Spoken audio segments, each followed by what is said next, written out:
எல்லாருக்கும் வணக்கம்.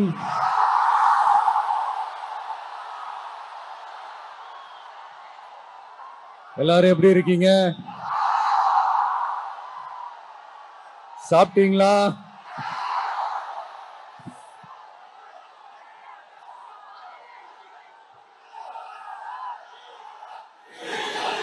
அண்ணா அவர்களுக்கு ஒரு வணக்கம், பெரியார் அவர்களுக்கு ஒரு வணக்கம்.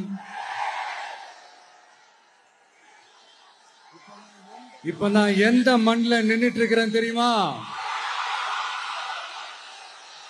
ஒரு ஆண்டவர் அன்போட நெல்லுக்கடை மாரியம்மன் அன்னை வேளாங்கண்ணி ஆசியோட கடல் தாய் மடியில் இருக்கிற என் மனசுக்கு ரொம்ப நெருக்கமான நாகப்பட்டினம் மண்ணில் இருந்து நின்று பேசிட்டு இருக்கிறேன். என் நெஞ்சில் குடியிருக்கும்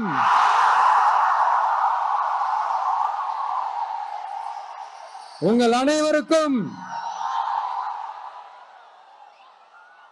என்னைக்குமே ஒரு மீனவ நண்பனா இருக்கிற இந்த விஜயோட அன்பு வணக்கங்கள். இந்த கப்பல் இருந்து வந்து இறங்குற இந்த பொருட்களை எல்லாம் விற்கிறதுக்காக அந்த காலத்துல அந்தி கடையெல்லாம் நாகப்பட்டினத்துல இருக்கும்னு கேள்விப்பட்டிருக்கிறேன். மீன் பிடிக்கிற தொழில், மற்ற தொழில்கள், இந்த விவசாயம், எந்த பக்கம் திரும்பினாலும் எப்படி பார்த்தாலும் உழைக்கிற மக்கள் இருக்கிற ஊர் தான் நம்ம நாகப்பட்டினம் ஊரு. மத வேறுபாடே இல்லாத, அனைவருக்கும் பிடித்து போன, மத சார்பின்மைக்கு எடுத்துக்காட்டாக வாழ்ற உங்கள் அனைவருக்கும் மீண்டும் என்னுடைய சிரம் தாழ்ந்த ஸ்பெஷல் வணக்கங்கள். இந்த தமிழ்நாட்டில் இந்த மீன் ஏற்றுமதியில 2வது இடத்துல இருக்கிறது நம்ம நாகப்பட்டினம் ஹார்பர் தான். ஆனா அங்க இந்த நவீன வசதிகளோட இந்த மீன் பதப்படுத்துற இந்த மாடர்ன் தொழிற்சாலைகள்லாம் இல்ல. அது மட்டும் இல்ல, இந்த அடிப்படை வசதிகள் கொண்ட இந்த வீடுகள்லாம் இல்லாம ரொம்ப அதிகமா இந்த குடிசை பகுதிகள் இருக்கிற ஊரும் நம்ம நாகப்பட்டினம் ஊரு தான்.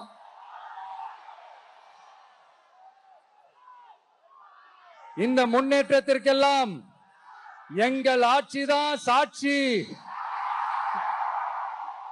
அப்படி இப்படின்ட்டு இந்த அடுக்குமொழியில பேசி பேசி அது நம்ம கேட்டு கேட்டு காதுல இருந்து ரத்தம் வந்ததான் மிச்சம். இவங்க ஆண்டது பத்தாதா? இப்படி தவிக்கிறாங்களே நம்ம மக்கள், அது பத்தாதா?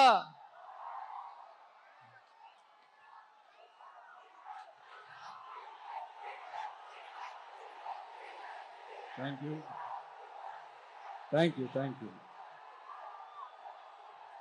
இந்த இலங்கை கடற்படையால நம்ம மீனவர்கள் தாக்கப்படுறதையும்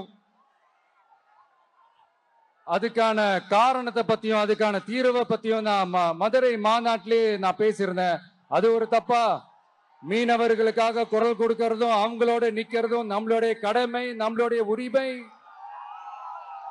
நான் என்ன இன்னைக்கு நேத்தாங்க அவங்களுக்காக குரல் கொடுக்கிறேன். இதே நாகப்பட்டினத்துல 14 வருஷத்துக்கு முன்னாடி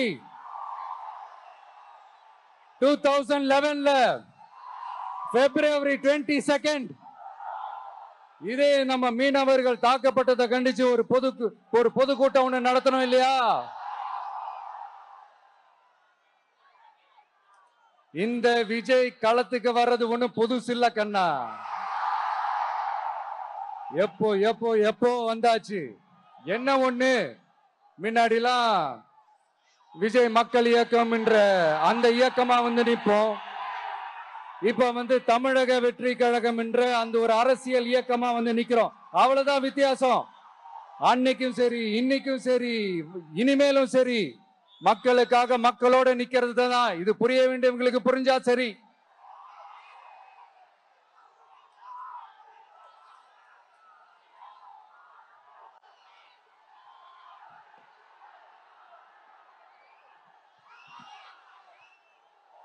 மீனவர்களுக்காக குரல் கொடுக்கிற இதே சமயத்துல நம்ம தொப்புள் கொடி உறவுகளான ஈழத் தமிழர்கள் அவங்க இலங்கையில இருந்தாலும் உலகத்துல எந்த மூலையில இருந்தாலும் தாய் பாசம் காட்டின தலைவனை இழந்து தவிக்கிற அவங்களுக்காகவும் குரல் கொடுக்கிறது, அவங்களுக்காகவும் நிக்கிறது நம்மளோட கடமை இல்லையா? மீனவர்களோட உயிர் எந்த அளவுக்கு முக்கியமோ அந்த அளவுக்கு ஈழத் தமிழர்களோட அவங்களுடைய கனவுகளும் அவங்களுடைய வாழ்க்கையும் நமக்கு ரொம்ப ரொம்ப முக்கியம். நம்ம மீனவர்கள் படுற இந்த கஷ்டத்தை எல்லாம் பார்த்து ஒரு பெருசா ஒரு கடிதம் ஒண்ணு எழுதிட்டு அதுக்கப்புறம் கப்சிப்னு சைலண்டா போறதுக்கு நாம ஒண்ணு இந்த கபட நாடக திமுக அரசும் கிடையாது. மத்த மீனவர்கள்னா இந்திய மீனவர்கள், நம்ம மீனவர்கள்னா தமிழக மீனவர்கள். இப்படி பிரிச்சு பார்த்து பேசுறதுக்கு நாம ஒண்ணு பாசிச பாஜக அரசும் கிடையாது. நிரந்தரமான தீர்வு, நிரந்தரமான ஒரு இந்த ப்ராப்ளத்தை சால்வ் பண்றதுதான் நம்மளுடைய ஒரு முக்கியமான ஒரு அஜெண்டாவே. சரி, இப்ப நம்ம நாகப்பட்டினம் ஏரியாவுக்கு வருவோம்.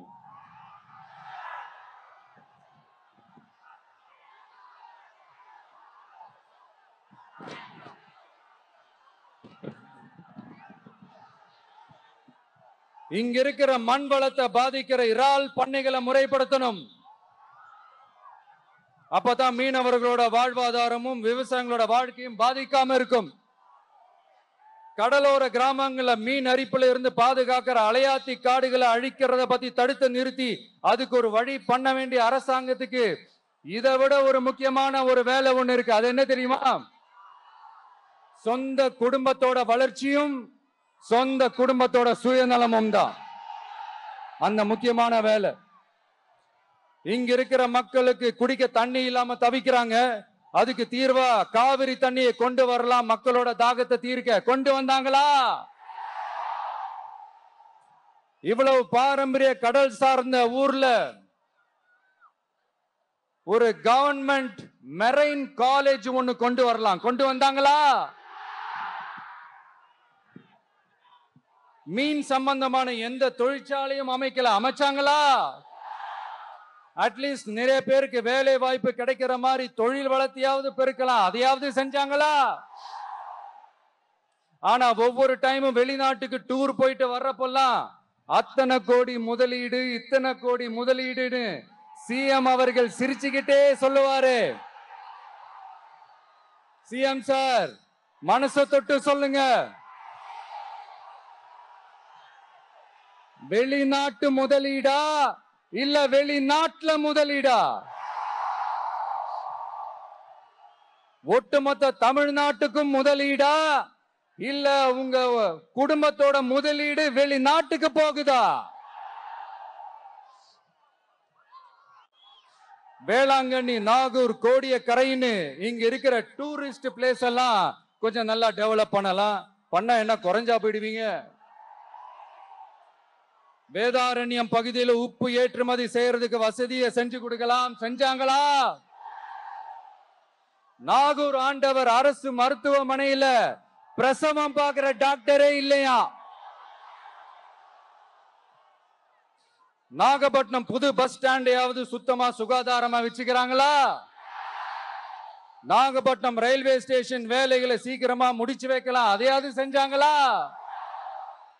இங்க ஏற்கனவே இருந்த ஸ்டீல் ரோலிங் மில்லையும் ரயில் பெட்டி தயாரிக்கிற தொழிற்சாலை மூடிட்டாங்க. அத மறுபடியும் திறந்தா நிறைய பேருக்கு வேலை வாய்ப்புகள் கிடைக்கும். ஏன் அதை பத்தி யோசிக்கல? மேலக்கோட்டை வாசல் NH மேம்பாலம் கட்டி 50 வருஷம் ஆச்சு. அது சரியா மேம்படுத்தலாம், அதை செஞ்சாங்களா? Thanjavur to Nagapattinam NH road வேலை பல வருஷமா நடக்குது, இன்னும் முடிச்ச பாடே காணும். அதை வேகப்படுத்தி முடிச்சிருக்கலாம், அதையாவது செஞ்சாங்களா? ரொம்ப முக்கியமா நெல்லு மூட்டையெல்லாம் மழை காலத்துல வெள்ளத்துல நனைஞ்சு நம்ம விவசாயிங்க எவ்வளவு வேதனைப்படுறாங்க.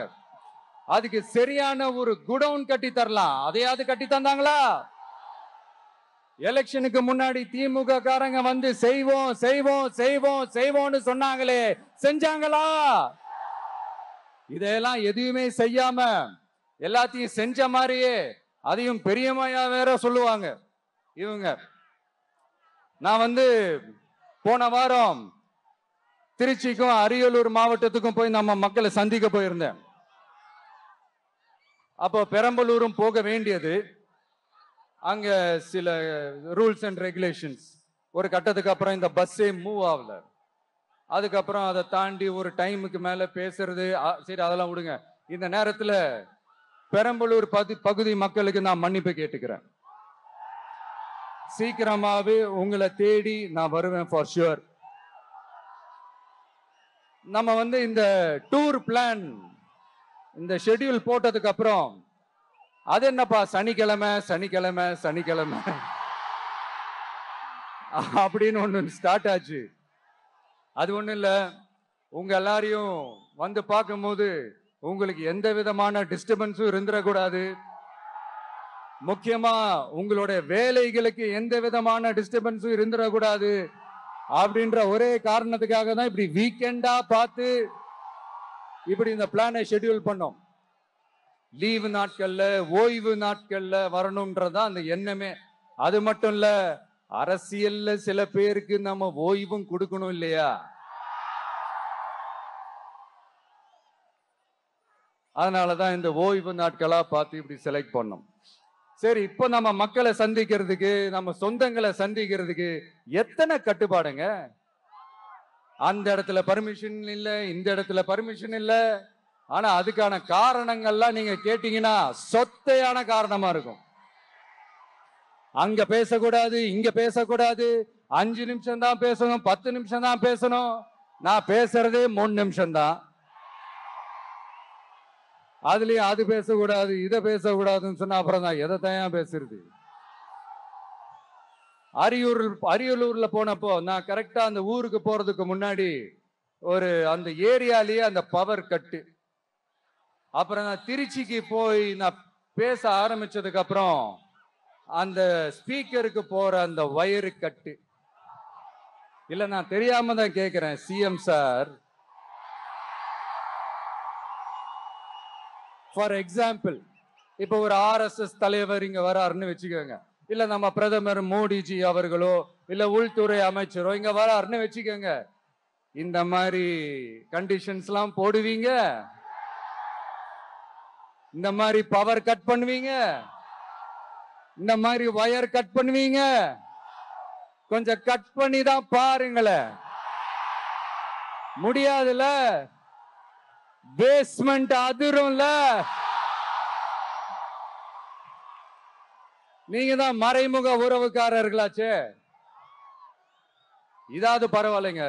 இதை தாண்டி ஒரு ரூல் ஒண்ணு போட்டாங்க, பஸ்ஸுக்குள்ளேயே இருக்கணுமா, பஸ்ஸை விட்டு வெளியில வரக்கூடாதான், கையை இவ்வளவுதான் தூக்கணுமா, இப்படியே வரணுமா, மக்களை பார்த்து சிரிக்காத, மக்களை பார்த்து கையசைக்காத, இப்படி எல்லாம். ஐயோ ஐயோ, நானும் என்னவோ ஏதோ நினைச்சேங்க. செம்ம காமெடியா இருக்குங்க. I am just enjoying like anything. நேரடியாவே கேட்கிறேன், சிஎம் சார் மிரட்டி பாக்குறீங்களா? அதுக்கு இந்த விஜய் ஆள் இல்ல சார், அதுக்கு நாம ஆள் இல்ல சார். என்ன செஞ்சிருவீங்க? மேக்சிமம் கொள்கைய சும்மா பேருக்கு மட்டும் வச்சுக்கிட்டு குடும்பத்தை வச்சு கொள்ளையடிக்கிற உங்களுக்கே இவ்வளவு இருந்தா, சொந்தமா உழைச்சி சம்பாதிச்ச எனக்கு எவ்வளவு இருக்கும்?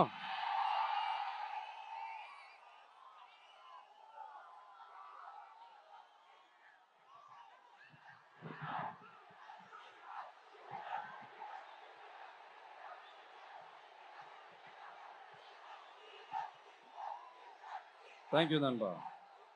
என்ன நாங்க பெருசா கேட்டுட்டோம்? மக்கள் நிம்மதியா ஃப்ரீயா நின்று பார்க்கறதுக்கு ஒரு இடம், அதை நாங்க தேர்வு செஞ்சு அதுக்கு பர்மிஷன் கேட்கிறோம். ஆனா நீங்க என்ன பண்றீங்க? அந்த இடத்தையெல்லாம் விட்டுட்டு நெருக்கடியோட, மக்கள் நெருக்கடியோட எங்கெல்லாம் நிப்பாங்களோ அந்த இடமா பார்த்து செலக்ட் பண்ணி தெரியுங்க. உங்க எண்ணம் தான் என்ன சார்?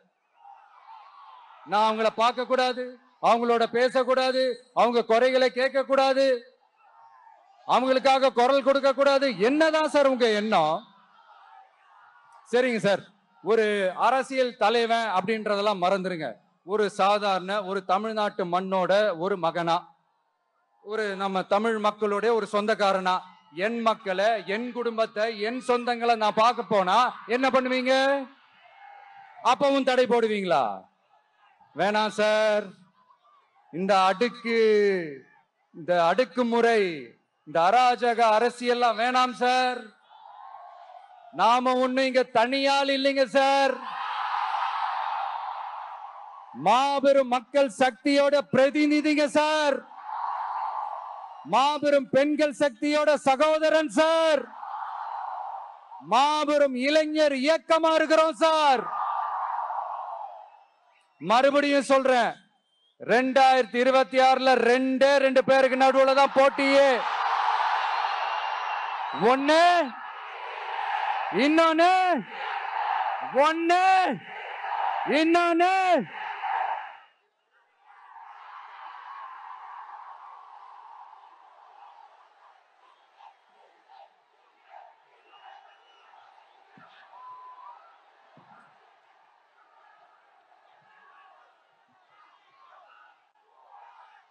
இந்த பூச்சாண்டி வேலையெல்லாம் காட்டுறதை விட்டுட்டு தில்லா கெத்தா நேர்மையா எலெக்ஷனை சந்திக்க வாங்க சார்.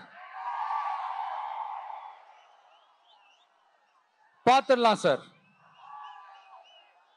கொள்கைய பேருக்கு மட்டும் வச்சுக்கிட்டு குடும்பத்தை வச்சு தமிழ்நாட்டை கொள்ளையடிக்கிற நீங்களா, இல்ல தமிழ்நாட்டில் இருக்கிற ஒவ்வொரு வீட்டுக்குள்ளேயும் ஒருத்தனா இருக்கிற நானா, இந்த விஜயா?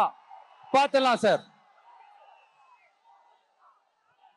இனிமேலும் இந்த தடைகள்லாம் போட்டீங்கன்னா நான் நேரடியா மக்கள்கிட்டயே பர்மிஷன் கேட்டுருவேன். மக்களே நீங்க சொல்லுங்க, நான் உங்களை பார்க்க வரக்கூடாதா?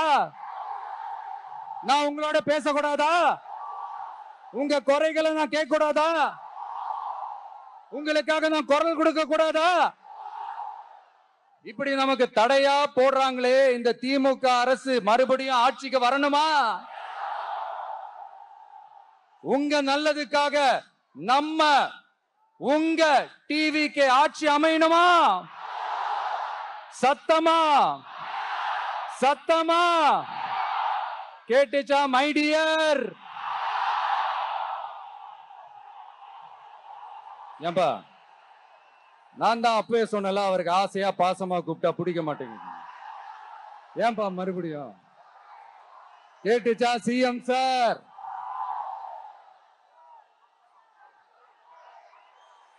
இந்த போர் முழக்கம் உங்களை ஒரு நிமிஷம் கூட தூங்க விடாது, துரத்திக்கிட்டே வரும். கான்பிடண்டா இருங்க, நல்லதே நடக்கும், வெற்றி நிச்சயம். மீண்டும் சந்திக்கும் வரை நன்றி, வணக்கம்.